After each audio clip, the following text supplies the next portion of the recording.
আসসালামু আলাইকুম বন্ধুরা, আশা করি সবাই ভালো আছেন। বন্ধুরা, ইরানের উপরে অন্যায়ভাবে চাপিয়ে দেওয়া দুনিয়ার সবচেয়ে শক্তিধর দানবীয় শক্তি দ্বারা এই যুদ্ধে ইরান রাজনৈতিকভাবে সক্ষমতার দিক দিয়ে অলরেডি ইরান এই যুদ্ধে জয় করে ফেলেছে। আমি আবারও বলছি, রাজনৈতিকভাবে এবং সক্ষমতার দিক দিয়ে ইরান এই যুদ্ধে জয় হয়ে গেছে।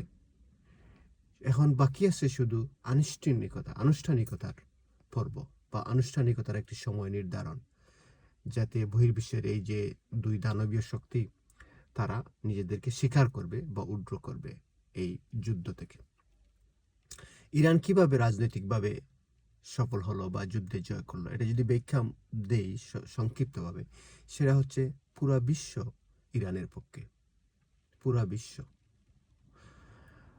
শুধু তাই নয়, ইরান তার যে সক্ষমতা দেখিয়েছে, রাজনৈতিক সক্ষমতা বলেন বা যুদ্ধের যে কৌশলগত সক্ষমতা, সেটার দিক দিয়ে ইরান অনেক বেশি এগিয়ে আছে। তারা যেভাবে মনে করছিল ইরান যতটা দুর্বল, আসলে মোটেও না।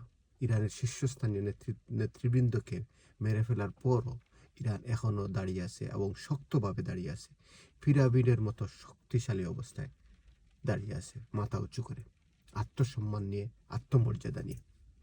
এবং আমরা বিশ্বাস করি আগামী খুব স্বল্প সময়ের মধ্যে ইরানের বিজয় দেখতে পারবো। এই বিশ্বাস রেখে বিদায় নিচ্ছি। খোদা হাফেজ। বিশ্ব মুসলিম, বিশ্ব উম্মাহ বিজয়ী হোক এবং আল্লাহ সহায় হোক।